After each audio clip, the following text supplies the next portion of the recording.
So we're now on Taylor, just east of 14th. Midblock, between 14th and South Dakota. There's 14. Yeah. Go for it. Okay. Perfect. Got my notes. Oh, there's Martine. So what do y'all think? This is like the hardest part, but this should almost be the easiest part. Like this part of Taylor, honestly, is like, this is pretty typical. It's not that busy. There's not that many cars parked here, and there's enough crosswidth for 2 travel lanes and a bike lane. Like this is pretty typical, and everyone has a driveway. Yeah. So I know the narrowest part of 8th Street, where there was a compromise to keep two-way car traffic. Okay. The skinniest part of 8th Street at the very top near Monroe is 4 feet. Each lane is 4 feet. Yeah. And our bunch bike can barely navigate that area.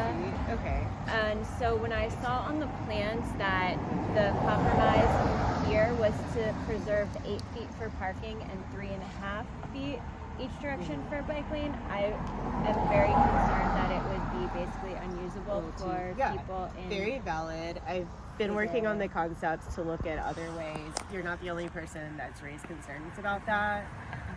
So just we are looking at doing, could we go down to like a 4 foot, and then with a 1 foot buffer, and then going down to 7 foot on parking to kind of see if we can, do it's kind of a minimum stacking, which we don't like to do, but sometimes you stack the minimum. So minimum parking, minimum travel lanes, minimum bike lane, but then we can at least get it protected. It's not as like on Florida, we just did the 1 foot buffer. We know it's not what we like to do. But the volume and speed here is different than Florida, there's right? quite a difference in volume and speed. I know we have heard concerns about speeding along this particular block as well, and which, I mean, it's essentially a drag race. Yeah. Like it's a long straight corridor that's currently very wide. Our neighbor's car was totaled Here. Yes. That was last, it was like after Thanksgiving. So, I mean, you can hear it. Usually it's early morning, and just this morning, all the cars at 6:30 in the morning, they don't stop at the stop sign. They just go zip straight through it. So, Okay. Yeah, I mean, this is basically a cut through for South Dakota to Michigan and vice versa. So my other question is, this is extremely long. So 1,400, 1,500, and 1,600. Yeah. So if it was possible to basically like remove parking up until the church. Okay. And then do you know the part on M Street where they made the thing skinny for the turn radius of the parking garage? That's like kind of what I would hope that you could do, is like make it normal, and then as you approach the church, go like and make it real skinny in like through just the that portion. one section. Like 20 feet. Okay. I think we've mapped it out. It's like 345 feet that would need to be skinny. Okay. Or I think that, Lauren did raise that part of the concern about having narrow, like the bike lane is that it, like cars will be whipping coming off of South Dakota. So like that's where you might need and want the gracious winds. But it's right by the church, so that would preserve this. It would be skinny but not unusable. It would be the 4 foot and 4 foot bike lane. But then, like for this section in front of the housing, as you can see, everyone has off-street parking. So you could go to like the full 5 foot whatever bike lane through this corner. Okay. Has there been any consideration of making this one way to just buy yourself to extra space between South Dakota and Michigan? Something we've considered yet. We'd have to look at the entire network. How that would impact other streets as well. Like I live right over there. I wouldn't want this necessarily to be one way, but if the church, they say they need both sides of parking, one way would potentially y'all tell me, like enable diagonal parking or at least bias more cross width so you're not minimum stacking. Okay, yeah. Definitely all great suggestions. So look into things. Cool. You know, I don't know if that's something we would be able to do. Right. But thank you for your suggestion. We'll Yep. look into everything that we can do. For sure. Yeah, thank you. We can look into that and see if it's feasible. I am setting up a meeting with just the church leaders to kind of offer the same. I've offered the same. Can we just walk the block and do this with y'all as well? So, you know, to kind of learn more about what their very, you know, the specific needs are to kind of help get. We have a lot of different ideas of ways that we could do this. Part of the great thing about going all the way to South Dakota is we really wanted to make sure we looked at that intersection. We heard, even in the meeting at the church the other day, we heard a lot of people call out that intersection as a dangerous one. There's a woman talking about how she's almost got hit there walking with her dog. One of our neighbor's son was hit at that intersection, and then one of our other neighbors over here, his son was almost hit at this intersection. So it's just, I mean, South Dakota is the high injury network for an awful reason such as that. So, you know, if we can get it all the way down, we want to make sure that we're providing. Again, we don't want to just be dumping people into a terrible intersection.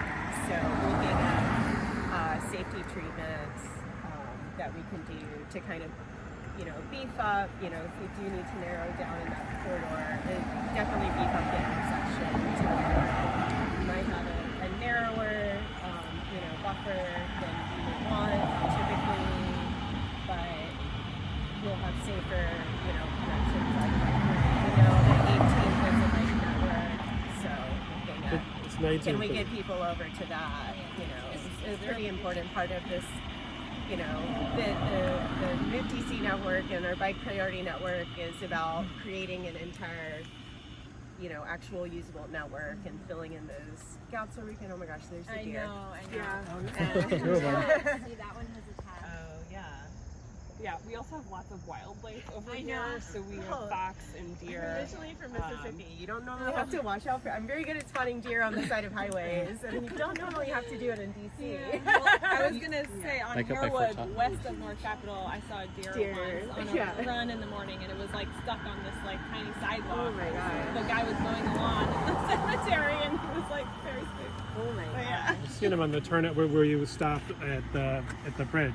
Yeah. They're in the woods there too. Yeah. They're here every night, so I mean you can. New traffic hazard. New mode to accommodate Safety. I don't know if we have any deer prevention in our safety toolbox, but ask the engineers about that one. We'll get y'all some more no deer signs or something. Is parking currently allowed on this side of the street? So as you can see, this is currently unmarked parking. So So I guess, if it's not signed, then people are allowed to park here. what level of utilization, like this is kind of a shady question, I guess, but what level of utilization is actually required to justify like that being a mandatory part of the project? Because there's no one parked on the side of the street. This is normal. Like this is what it looks like all but 2 hours a week. Yeah. This is it. This is what Our typical, this And is when we even came for out Sunday, here. it's really like, I mean, it's not that It's bad. I can tell you it's pretty much, sometimes we might get a car or two up to about here, but most of them I would say pretty much stop at the house at the end on both sides. It's pretty much contained. sides. Yeah, both sides. Okay. Yeah, occasionally we do get a little bit more church traffic parking over here. Bigger funerals, yeah. etc. What's the plan to get people across South Dakota? Even if the project doesn't go across South Dakota, is there a plan to get people safely across South Dakota so that they can at least get on that side and then from there And find then be in. themselves? Yeah, I mean, we'll definitely be looking at safety treatments for that intersection. It's both part of this project and the South Dakota one. Obviously, ours will be going into construction first, so we'll see, what we can go ahead and get done as part of that, while also, coordinating with the Christine and Sarah, and their safety engineering team who's leading that project. So we'll take what the recommendations from them, what they've seen so far, we'll pass it over to our safety engineers to look at what we can do. But we definitely, that was kind of one of, we had talked about, okay, if we, this is really narrow, if we can't fit protected through here and do intensive traffic safety, what we, again, really wanted to get that connection all the way through. We've heard from the community. I've been out here on site visits and I've seen people biking to the hill, along this corridor. Usually in the morning, it's a mix of families and individuals on the road and on the sidewalk. As well. I bike on the sidewalk and live over here, and the cars just get annoyed with me once I get to the intersection. Which so is why you're not expected to be there, so it's not. But it's just impossible if you have cars going here and you're on your bike just to make that left onto 14th Street. It's super dicey in the morning. So you have all the people turning right. Well, the cars are backed up. Lately, they've been backed up to South Dakota in the mornings. Okay. So cars, and this is what I had shared with some other DDOT colleagues, they drive from our house over here on the opposite lane of traffic up all the way to 14th Street to get around. And I've had families, my daughter goes to the Stokes Charter School. They will try to return to go back home, and there are people coming the opposite way at them in the lane. So I was going to echo this actually because we have the 5B PESA resolution that was aimed at traffic safety for Brunswick Hill. And Central Line hardening on this block with like the yellow flex posts. That was one of the asks. And also a few of us were lucky enough to have a meeting with Director Kirschbaum last week. I apologize I wasn't there. I had COVID. I'm so sorry. That's why I was not there. I was staying away from all of y'all. I'm better now. But, I know you'll meet with her recently. And we flagged the center line hardening concern. One of our neighbors actually put a dash cam out and caught like footage of people doing these maneuvers, like creating phantom lanes. And just imagine being an elementary school student trying to use the crosswalk and having 3 lanes of cars when you're expecting one, and then some are turning, some are cutting in front to turn, and some are coming the wrong direction. They're looking left and a car comes from the right. Which is really issue to look left and right. And they really block they block the intersection, so they're always on the crosswalk. So you can't even see around. So it's terrifying as an adult, let alone a child, and you just can't teach how to respond to that behavior. That's not. I've seen a kid cross, look to the right, and the car on the right had stopped at the four-way stop, go, and then there's a car coming from the left, where they're looking, the kid is, there's a car here stopped for them, they're in the crosswalk, they're someone looking to comes the right, around, and then there's a car coming the opposite direction, and the car... So I know this isn't like directly related to the bike lane, but while I have your attention, like, please some daylighting at that intersection to prevent blocking it, parking too close to prevent those phantom lanes. And I think that's, one thing, especially in this portion, that, if we can do the protected bike lane through, that would really narrow down, these roads, these lanes, and it would really define the 2 lanes. Like here, unfortunately, this is concrete. We don't love the concrete. It's harder to really see these markings, so like on top of like an already fairly indistinguishable 36-foot lane, it's you can barely see the center line at this point. So narrowing it down, making those 2 very distinct lanes so people can't as easily go around. People are still gonna be crazy. It's just because the road is so wide and people are not parked. And I will say, I don't know if it's a church group or sometimes there are cars parked up closer by the school. Okay. And usually you see a coach bus like pick them up, and people have suitcases, and this happens every so often. And it's a mix of out-of-state tags and DC tags. But when they are parked there, it's glorious because it slows down. It actually slows down. It actually traffic. slows down traffic because the line of sight, the lanes are narrowed. The street functions the way you would expect it to function. I think in a more healthy environment. So absolutely, it's a DIY traffic calming. Through parking, unfortunately. But yeah. Sorry, I just gonna mention this is I like run and bike here like every single day, so I have a lot of techniques. But the fact that it's a less than 90-degree turn from South Dakota onto Taylor coming this way, they're looking for a break in the traffic, and then they cut across 2 lanes of traffic, and they're not looking at the crosswalk. I've almost been killed in that intersection like multiple times. Okay.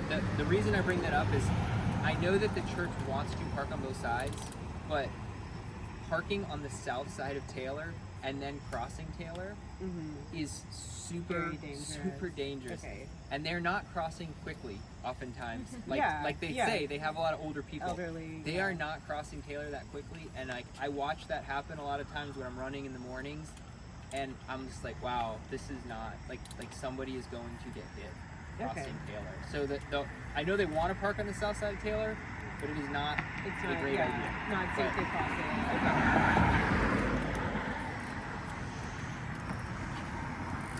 Well, I know we're a little over, but this was our last stop, and we can kind of part ways from here or continue back to the bike share station together. But I want to say thanks for coming. We can keep asking questions. We appreciate you guys making it out. Thank you so much for inviting us out to have this ride with y'all. Again, my name is Ann Welch. I'm the project manager, and then my email is anne.welch, WELCH @dc.gov. It's on the project website. So if you think of anything you didn't get a chance to tell me today, or if you have neighbors or friends who couldn't be here today who have similar types of comments about the block they live on, or a specific intersection or things like that, please email me so we can get all of this. The more information we have, the better concept we can develop. So cool. Thank you for coming. Knowledge is power. Those are real millennials with the GI Joe.